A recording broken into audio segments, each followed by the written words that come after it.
এখন কি কাণ্ড! গরুর হাতে গরু বিক্রি করতে গিয়ে বিপাকে পড়ছেন হিন্দু সম্প্রদায়ের বহু গরু পালনকারী। অনেকের দাবি আগে এ ধরনের পরিস্থিতি এতটা দেখা যেত না, কিন্তু সাম্প্রতিক সময়ে গরু কেনাবেচা নিয়ে আইন, নজরদারি ও সামাজিক বিতর্ক বেড়ে যাওয়ায় সাধারণ খামারিদের মধ্যেও উদ্বেগ তৈরি হয়েছে।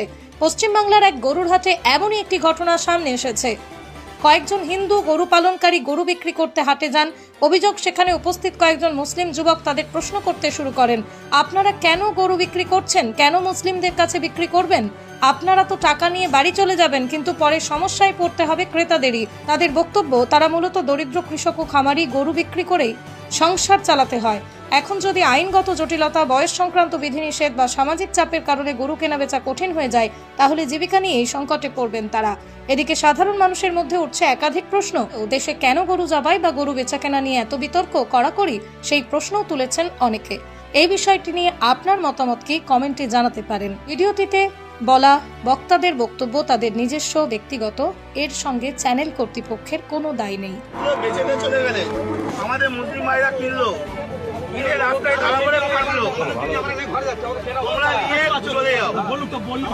তোমরা কেন, তোমাদের তো মাথা তো, তোমরা কেন বিক্রি করতে? তোমাদের মাথা হারানো, তোমাদের মাল কি আমরা কিনে ফাঁসবো? তোমরা চলে যাও। ভালো কথাই বলছি, হাট এখন বন্ধ হয়, তোমরা চলে যাও। কেউ একটা ভালো কথা বলো, এনাদের কেউ একটা কিন্তু কোনো কথা বলবে না। উপরে বলুক, উপরে বলতে বলো, করে খাই, আমরাও করে খাই।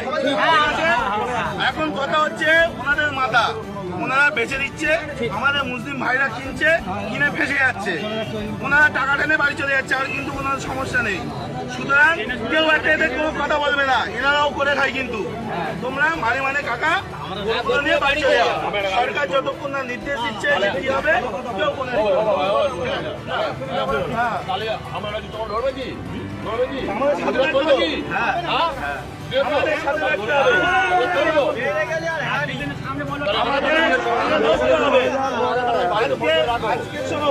আজকে ভারতবর্ষে এই গরু এক্সপোর্টে দ্বিতীয় নম্বরে, আর আমরা আজকে করছি অত অপরাধ আমরা করে ফেলেছি।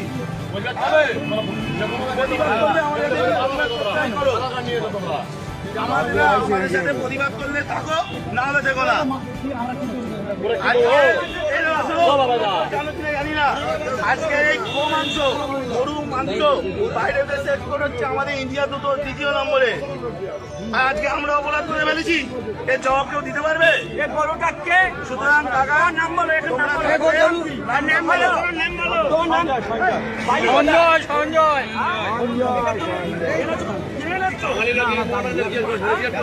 14 বছর বয়স হয়েছে, এটা 14 বছর বয়স হয়েছে, তুমি এই কাজটা করলে কেন? তোমার কালকে তো ঘটনা হচ্ছে, আমরা